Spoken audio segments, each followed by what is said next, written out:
पिछले 48 घंटे से आपको लगातार लाइव अपडेट मैं दे रहा हूं और मेरी टीम लगातार मेहनत कर रही है और हर खबर हमने सटीक दी है और वक्त पर दी है।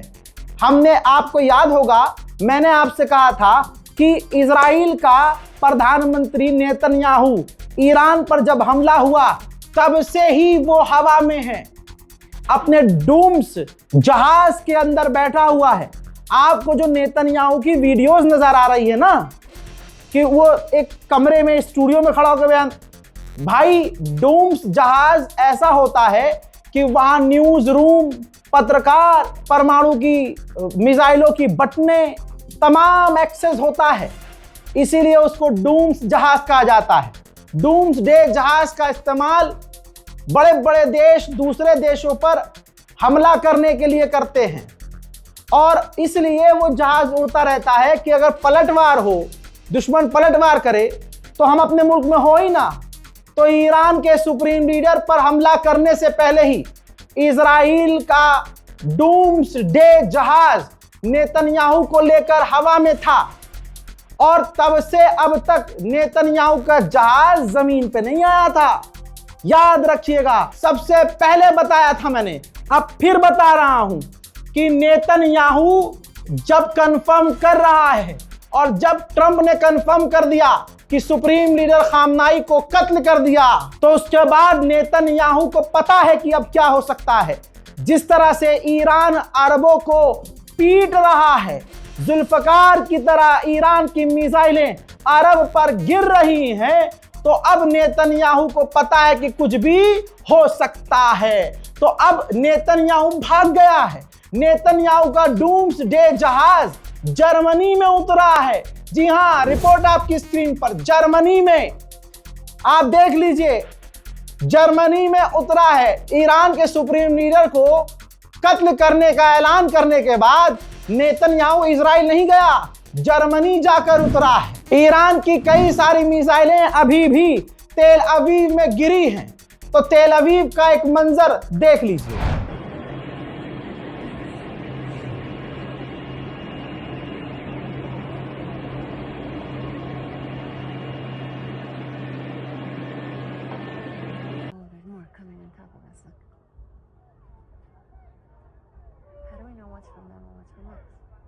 There's way more. Look.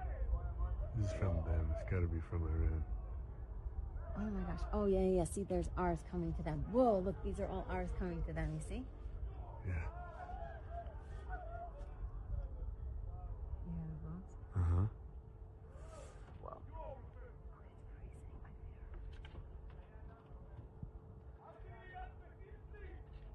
There's more behind them. Ega.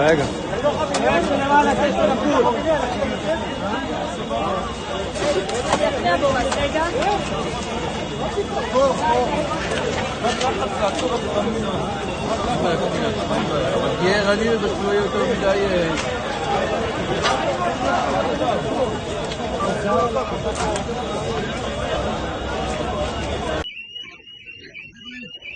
פה בסוקולוב חולון, פגיעה ישירה, אוטובוס שלם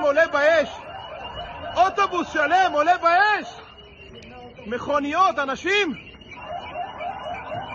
אני לא מאמין, 10 מטר מאיתנו יש פה אוטובוס עולה באש। हजरात, कहा जा रहा है कि इन हमलों में इजराइल का एक नागरिक मारा गया और घायल तो कई सारे लोग हुए हैं। इजराइल अपने तमाम इन नुकसानों की तस्वीर छुपा रहा है, लेकिन आप रज़ाग्राफी देख रहे हैं, कहीं ना कहीं से निकाल के तो मैं आपको दिखाता रहूंगा।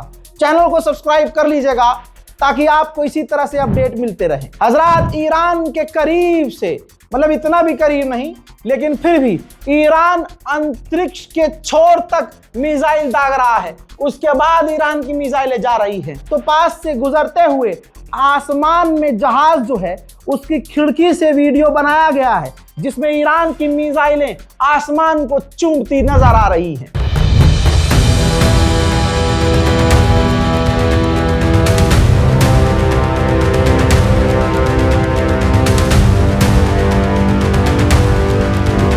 आज खामनाई को अगर हमने खोया भी है तो उसमें सबसे बड़ा रोल, अहम किरदार अरब का रहा। ईरान अरब से क्यों नाराज है?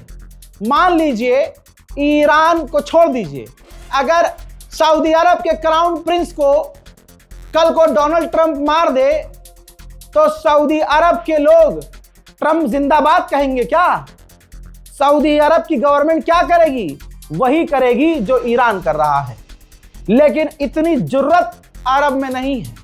मेरे दोस्तों, बताना यह जरूरी है कि दुबई में एक 7 स्टार बुर्ज अल अरब नाम का 7 स्टार होटल है। ये देखिए, ईरान ने ड्रोन हमला किया और उसकी मेन बिल्डिंग पर, जी हां, जिसकी कई इमारत में जाकर ईरान की मिसाइल टकराई और ड्रोन टकराए और खौफनाक तरीके से आग लग गई। मेरे दोस्तों, ईरान जो हमला कर रहा है वो आप देख रहे हैं, और ईरान ने कहा कि हमने अमेरिकी और इजरायली कई ऑफिशियल्स को कत्ल किया है, सोल्जर्स को। तो आपके सामने ये रिपोर्ट लगा रहा हूं, अमेरिका के यूएस सेंटोम ने ये जानकारी दी है कि हमारा कोई भी व्यक्ति मारा नहीं गया है, हम बिल्कुल सेफ हैं। और आगे ये भी बताया है कि जो हमला अमेरिका के ऊपर या हमारे ऊपर ईरान ने किया है उससे नुकसान मिनिमम हुआ है। अब आप अपने दिमाग इस्तेमाल कीजिए, जहां इस्तेमाल करना होता है वहां नहीं करते हैं। भाई, नुकसान तो मैं खुद दिखा रहा हूं कि अमेरिका के बेस पर लगातार मिसाइलें गिर रही हैं। जरा सा 20 रुपए वाला पटाखा अगर बम फोड़ दिया जाए तो वो जमीन काली पड़ जाती है, और ईरान की इतनी खतरनाक मिसाइलें गिर रही हैं, अमेरिका कह रहा है हमारा कोई नुकसान नहीं हो रहा है। बहुत बढ़िया। इसके बाद ईरान ने कहा कि हमने सऊदी अरब के अंदर प्रिंस सुल्तान अमेरिका का जो बेस है हमने उसको निशाना बनाया है। जब फिलिस्तीन के ऊपर से ईरान की मिसाइलें गुजर रही थी तो फिलिस्तीनी जो 2.5 साल से सिर्फ रो रहे थे, ईरान की मिसाइलों को देखकर सलाम करके खुशियां मना रहे हैं।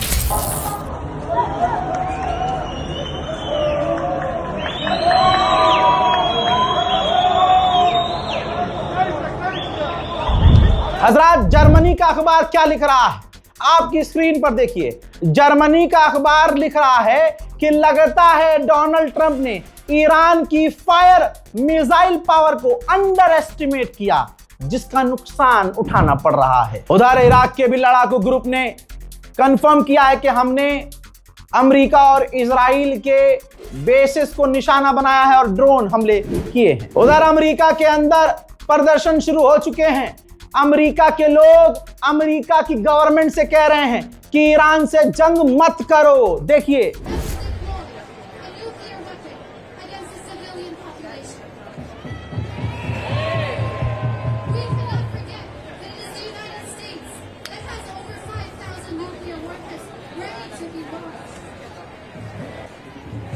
Hands up Iran now! Hands up Iran now! We want justice, you say how? Hands up our people now! Arms embargo right now! Arms embargo right now! We want justice, you say. हजरात, Iran कितना ताकतवर है इस जंग में आप महसूस कीजिए। भले ही ईरान जो कुछ भी खो रहा हो, लेकिन कम से कम 2 दिन में सरेंडर नहीं कर दिया किसी के कहने पर। हमारा वाला सरेंडर नहीं था, सर कटाना, शहादत कबूल करना उसे मंजूर था। इमाम हुसैन की तरह करबला का मैदान छोड़कर भागा नहीं हमारा खामनाई। जी हां, पता था कि होगा नुकसान और खतरा है, पहले ही तैयार थे, जैसे उनको बशारत मिल गई हो कि हां अब तुम्हें शहादत कबूल करनी है। हजरात, इस्लाम हमेशा से शहादत मांगता आया है, ये इतिहास है। अरब शहादत देंगे, मोहम्मद बिन सलमान शहादत देगा। तुम्हारा कोई अरब का नेता आ जाए सामने, कह दे कि फिलिस्तीन के लिए 2 गोली मैं अपने हाथ पे खाऊंगा, हाथ पे भी कोई नहीं खाएगा। बहरहाल मेरे दोस्तों, ईरान ने तस्वीर जारी की है। अमेरिका के 2 से 3 ड्रोन को इंटरसेप्ट भी किया है ईरान ने। तुर्की का टैंकर, ऑयल टैंकर जो पर्शियन गल्फ से गुजर रहा है, उसकी भी धक धक भुक दुक हो रही है।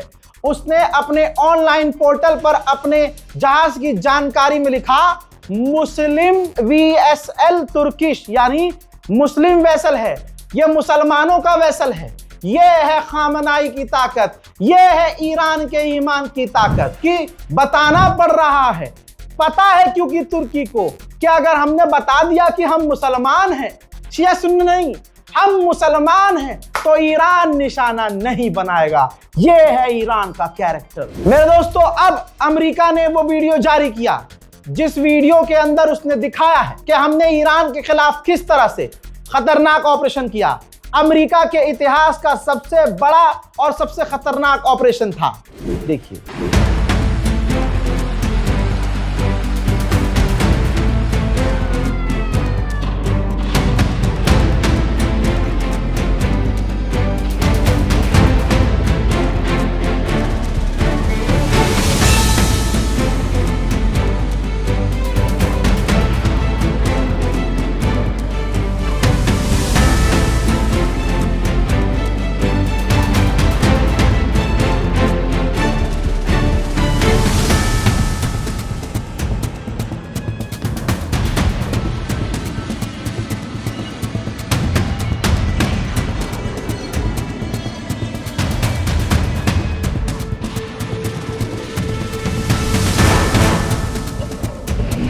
इसके अलावा अमेरिका ने ऐलान किया कि हमने पहली बार अपना सुपर ड्रोन ईरान के खिलाफ इस्तेमाल किया। यही तो कमाल है।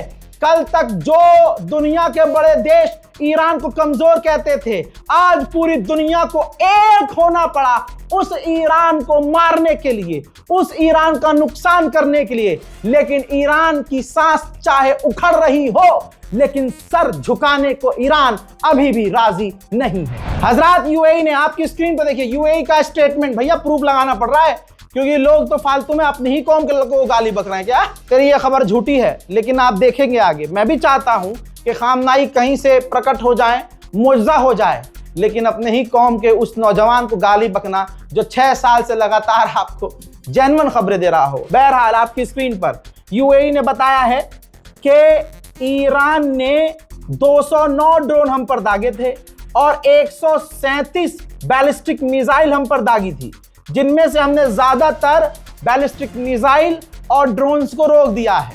लेकिन मेरा यहां पर कहना यही है कि 48 घंटे से दिखा रहा हूं कि यूएई के बड़े बड़े होटल और बिल्डिंग और अमेरिका के बेस पर दन दना दन दन ईरान की मिसाइलें गिर रही हैं। मान लीजिए 200 मिसाइल दागी और अगर 5 मिसाइलें ईरान की गिर भी गई, तो 5 मिसाइलों के गिरने से जो तबाही दुबई में मची है, आहा, समझ सकते हैं ईरान की पावर।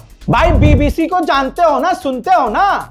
लो, बीबीसी लिख रहा है कि जिस तरह से ईरान की मिसाइलें अरब देशों में दे दनादन गिर रही हैं और उन्हें रोक पाना मुश्किल हो रहा है, इसके बाद सवाल उठ रहे हैं अमेरिका के एयर डिफेंस सिस्टम पर कि ये कैसे अमेरिका के एयर डिफेंस सिस्टम हैं जो अरब देशों में ईरानी मिसाइलों को पूरी तरह से रोकने में फेल हो रहे हैं। वहीं डोनाल्ड ट्रंप ने कहा कि ये जंग जब तक चलेगी जब तक हम चाहेंगे। लेकिन मेरा मानना यह है कि तेहरान कमजोर हो गया है। अरे कोई इस गुलाबी सुअर को बताओ कि सर कटा देना ज्यादा हिम्मत का काम है बजाय सर झुकाने के। याद रखना, खामनाई को दुनिया याद रखेगी और जिंदा रहते हुए तो ट्रंप को पूरी दुनिया गाली बक रही है, मरने के बाद क्या होगा इसका। हजरात, इधर यूएन बीच में फंस गया तो दोगले यूएन के एंटोनियो गुटेरेस ने कहा कि ईरान जो कर रहा है दूसरे देशों के साथ, वो हम निंदा करते हैं। ईरान जो हमला कर रहा है उसकी निंदा करते हैं, और ईरान पर जो अमेरिका और इजराइल ने हमला किया हम उसकी भी निंदा करते हैं। हजरात, रशिया ने बहुत सटीक बात यूएन में कही।